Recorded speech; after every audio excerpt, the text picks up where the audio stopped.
Hi, everybody. This is the special edition of A Guy with a Scarf and a Bit of Retention Zone, my video podcast focus on everything sports and media tech business, but also streaming monetization specifically. I have the pleasure to have with me Thierry Fautier, who volunteered to try to answer my now famous, I would say, no, not really, or unfamous maybe, questions about the streaming revolution. You hear for entertainment article that I extracted from a piece from the New York Times. The New York Times went on interviewing different media moguls, all men, all more or less our age or older, I have to say, and looking like us a lot, unfortunately. And I think it's a special edition because it's not an easy ask to try to answer those 12 questions. Thank you, Thierry. Ciao, Carlo. I'm very happy to be here and to be on the grill. I'm not a media mogul. I'm I know. still early in my years, so I hope to be able to work more. I will not be fired with a golden parachute, but I'm very excited. Of course, I took on the challenge since you have been telling me, Thierry, we need one day to talk. I said, okay, I take this challenge. Okay, so quickly, a little bit about Thierry and why we are talking today. Yes, so background in the media entertainment industry for the last 30 years. And more recently working at Harmonic in the multiple initiative, IPTV, OTT, Ultra HD, President Ultra HD Forum. Last year, I decided to start a new venture, being the managing director of Your Media Transformation, tagline, transform or die, meaning I have a strong belief that people to be successful need to do something transformative. And this is why I love streaming and I love sports. Both of them are going to transform the way we consume content. Okay, so let's start without further ado with what was question number one. So, in your opinion, who's really driving innovation in streaming? Are there unsung heroes or companies we're overlooking? Well, first, as a good marketer, I will tell you there are multiple markets. SVOD, mature market, not much disruptive innovation, more operational benefit that drives profitability, and Netflix is clearly head and shoulders ahead. I agree. Fast, buoyant market, lots of new things happening around recommendation, targeted ads, targeted content. Pluto TV and Tubi are leading the charge, but they also have very good content. But Sports. I'm not super excited about Fast myself. I always saw it as a step back. But that's my personal opinion, very unpopular. But please continue. As long as you can make money, I would say people will try.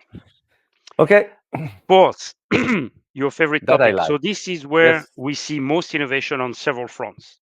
Production, same level of quality as broadcasting. People are simulcasting broadcast and OTT. Delivery, you see new frontier with UHD, HDR, NGA. See my recent post on the sports status in US on the Ultra HD Forum blog. What is the last acronym?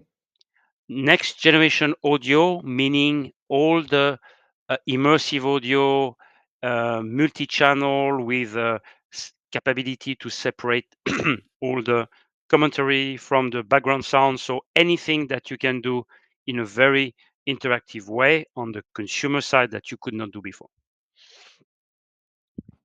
Of course, talking about NGA, you have now the possibility to have three commentators, team A, team B, neutral, change the level of commentary versus ambient sound. So quite flexible things people could not do in the past.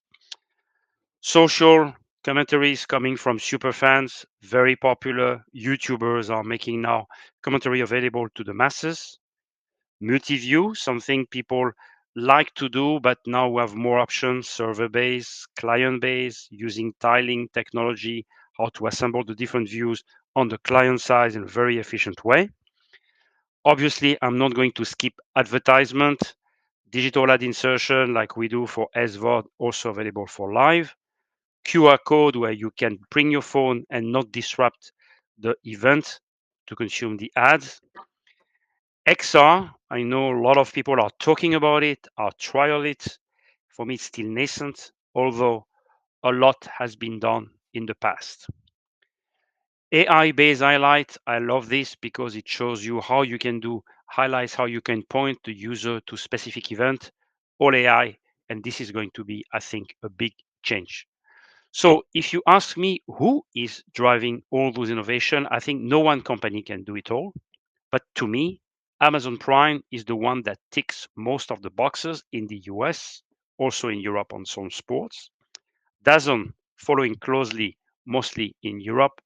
Vnew coming in October 2024, and ESPN D2C coming in 2025 could also change the game, but here they will need more time. I think it's more SPN plus VNew. Seems to me a very simplified service, but we will see.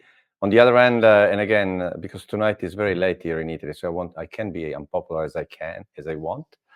It's funny that I've done a lot of those innovation with my team like 14 to 12 years ago in sport, and we're still talking about certain things today. So that's something that I like. Bene, so let's go to question number 2. Well, first I want to say I will report from a technology point of view. I'm not an expert in media, so I won't be able to make any comment on who is going to be shaking on the media side. Okay. First, I would like to say we need to digest the previous innovations. And if you remember, low latency with CMAF low latency is still very narrowly deployed.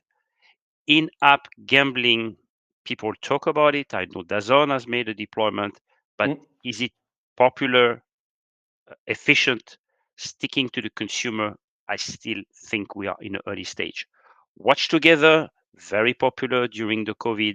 Is it still a hot button or is it a niche? Open caching technology, where you can put the cache in the ISP network to optimize your caching, is that a mirage? Ultra low latency with WebRTC for interactive gambling application, does it scale? Question mark. So as I you know a see, company. I know a company who has the answer. I started working with them last month. perfect. Ably. Sorry. I didn't want to do a promo, but you just I said just it. put question marks. If you see, Carlo, I'm not giving statements. I put No, question no. mark because those are open Sorry. books and This was. somebody will I'm have really to. shameless. I'm shameless at this. I No shouldn't problem. record at this time of the day. I didn't put any name for on purpose. So in the making, impactful technology, generative AI to interact with users is still brewing. It's not deployed yet. We are more at the POC level, but a lot of potential, and you'll see some example coming up in our conversation tonight. Marking of key events during live using metadata. This is available today end to end, but not really deployed at scale. And you see company like WSC, Backlight being in that space, quite successful companies. The Yeah. question, how can you make available to every device for every service? Marking of That's what I was saying before. That's something I did 12, 14 years ago. But yes, it's an innovation. Let's call it like that. For me, if it's not available in my set-top box here in US on No, Comcast I Xfinity, understand. I understand. it's not deployed. It's still No. a dream. But But you'll I see. take your point, Thierry. I take your point. One of You'll the see. challenges of innovation, of these kind of innovations, especially the one that are on the user experience side, it's always between the familiarity that normally then tend to mass adoption. Because I've seen and I've generated a lot of these ideas, but one, if you're a vendor, you're not going direct to market. You need a company, a media company, or a big tech company that believes in your innovation and can do marketing campaign on the innovation and get the user to adopt it and then see if it's a success or not. So adoption is key. I totally agree. Innovation per se is not enough. If it's not adopted, possibly mass adopted or niche. I mean, in sport, niche can be millions. So, yeah. So we continue on the scalability. Marking of key events during life without metadata. And this is where AI starts to kick. Yeah. It's developing, and you will see some cool example coming up. So now if you combine generative AI plus marking key events, you can talk to your remote control to go and look for the goal. I think this is going to be really cool. And you saw Yeah. some IBC demonstration from Azure as more trial proof of concept, but I think this has a lot of potential. Mhm. The scale of delivery is clearly a challenge, as we saw for the NFL playoff exclusively on Peacock. People are now rethinking the CDN delivery with what I call the CDN diversity. Companies Mhm. like Quilt, Mainstreaming, Yeah. Broadpeak, Cinemedia, Netskirt all put their caches inside ISP. The question is it efficient? And will public CDN follow? Last but not the least, you are probably going to comment heavily on this one, the companion app, the Holy Grail. Tried and failed before. TV View for the production, mobile for stats, other view, watch together, needs to be revisited. And the reason I'm pushing that is that in the very recent interview, the Netflix chief product officer agreed this was something she wanted to push once Netflix start with live event coverage. And you know why I comment on that? Because the first person to tell me the term companion app, incredibly, was Perkins Miller. At the time, he was leading the NBC Olympics digital side of things, and that was 2007. He was in my office in Torino from New York. Their offices was 30 Rock in the heart of Manhattan.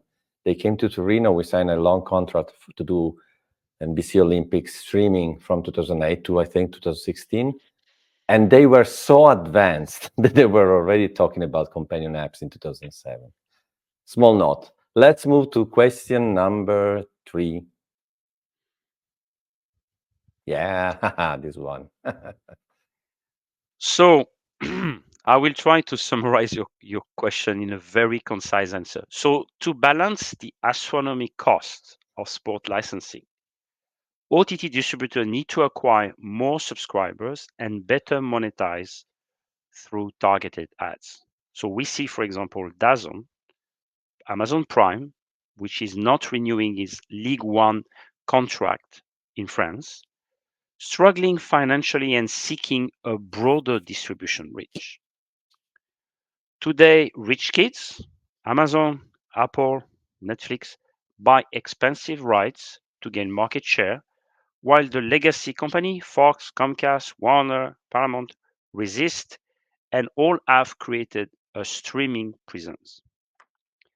Digital ad insertion with sport is a hot topic, especially at scale, and I'm quite impressed when I see India's numbers with Oh, the yeah. IPL. And there'll be a tipping point where there will be no more buyers at the price the right holders are expecting to sell. We see that happening already in Europe. Yeah, exactly. Because one observation, and we're not expert in this field, both of us, to be honest, but one observation I've done recently is if you take big media and big tech, whatever you want to call the two areas that you mentioned, and take US and Europe, I don't think there is one story. In the US, there's something happening with big tech really investing big in big sport. Sorry to use big too much. Europe, it's more what you said. So, Premier League rights, Serie A rights, they're okay. They're not skyrocketing. And big tech is not investing in, so it's not massively investing in Europe like they're doing in the US. So I think we may, to what I've sensed, sometimes heard, maybe the big transformation will be in the next cycle for Europe, where they find a way to continue, or they're plateau and they need to find other solution. But I don't want to do prediction. I do scenarios, not prediction. Too dangerous. So good. Question 4. Well, that's a tricky one, but I will try Yeah. to answer it. Netflix, as a reminder, has started 10 years before others and had enough time to tune the streaming business model. Others are more in a catch up mode, not only on the business side, but also on the tech side, which leads to bad financial performance overall. And see the recent Disney CEO interview where he was recognizing because he has a poor tech platform, he has a poor churn, and therefore you need to combine both. It's not only a business discussion, it's a business and tech discussion. Ad-based SVOD is an example on how to increase the reach with additional dollars. Netflix is catching up, others are following. You can definitely be profitable in a given niche, but you need a captive audience, a top-notch marketing machine, and a well-oiled tech platform. Example, local streamers outside US. But on this one, I have to say, if you're an avid fan, your dream product is whatever, NFL Game Pass, the NBA app. So if you're an avid fan, ideally, the direct sport vertical or someone doing it is or maybe Apple TV and MLS, no? In theory, potentially is the perfect solution because you assume these people know their content and how to bring it to fans better than others. They will only focus on that content and create a super experience for the super fan. So maybe it doesn't happen because it's not sustainable, but my ideal world is a combination of bundles where I can watch, many sports, entertainment, whatever, gaming. And when I want, I can go deep into, I don't know, NFL or football in Europe. I know it's not happening that way. That was my again scenario, but the one that I felt closer to what the fans want, right? On the other side, wait, because I lost my point here. There was one point I wanted to add to that.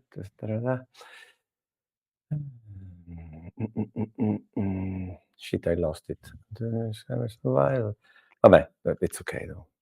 I will cut it there. Oh, good. We go to 5. You want to add something here? Advertisement, big topic, and no, wait. I need to. Sorry. Go. Question number 5.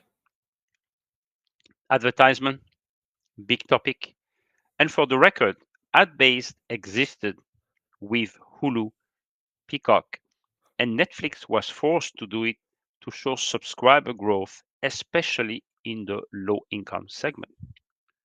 Hulu is today #1 ad sales in US OTT market.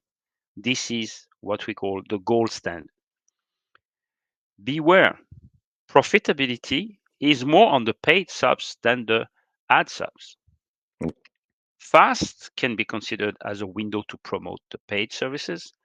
Bein and DAZN do it already with tier 2 or tier 3 content. And watch Netflix make a move in that space, especially when they have more and more live streaming events they want to promote through Fast. So on that, I think the fact that there's now it's full of these hybrid models, ad-based, SVOD, and multiple ways of. It's clear that this company to be sustainable, they need multiple revenue streams. And I spend a lot of time with the team at Kling reasoning on this hybrid model, because it's not only that you have 2 ways of monetizing, but it's also true that you have maybe an SVOD client that goes to the lower tier, ad-based, ad-funded. And the good thing is you don't lose a customer. You have a customer that you're also monetizing a bit with ad. If you take the single customer, it's like, I don't want to say insignificant. It's very small. But it's still in the let's say it's still in the family. Maybe there is a better moment. Content will become super relevant for them again. So with customer may go up again, maybe go down again but they don't go out. I mean, then people churn and they leave, etc. forever maybe. But this is a way not only to, I don't think we should say, okay, there are customers that are only ad-based, a customer that are only premium SVOD. Maybe the same customer fluctuates between one and the other, maybe snooze off for a while and then comes back. So I think it's a more flexible way to keep customers in the family and in the end have a better long-term retention. Complex model, and I think marketing needs to better understand how Yeah. to promote their service. It's not press a button here and there. It's like what the customer segment wants to see. Young, maybe he has more time to spend on the ads, but he has no purchasing power. So it's maybe not a very good client for your I don't ads. know. For sure, if you had already the funnel and the tools to manage the marketing funnel were complex, now there's even more sophistication. So the tools, the dashboard, even the one that maybe you built yourself, you need to really rethink strategy, rethink dashboard, maybe upskill the tools that you're using in all the subscriptions, less monetization area, I guess. Question number 6. This is my crystal ball. Let me get it. Lots of moving parts on the topic, especially in the US. What is clear is small players like Paramount Plus, Peacock, Apple TV Plus will have either to merge, be acquired, or acquire to reach a more significant scale. We saw intense discussion around Paramount Plus. Looks like there's a deal that will happen with Skydance. Peacock financials are not good. Expect some merge happening there. Apple TV has made a move on live. It's very slow on ad based and has the largest pile of cash. So you can imagine some strategic move from Apple moving forward. Local OTT players are strong in Japan, Korea. See the recent post based on Omdia study I put on LinkedIn. So why this doesn't happen outside of those two countries? In EU, freely style, which is aggregation of OTA, over the air free content in the streaming format, will probably decline in several countries like France, Germany, Italy, Spain, possibly the Nordics. But this will take time because there's a lot of politics associated to that. And of course, it's in competition with fast the TV companies are sitting on.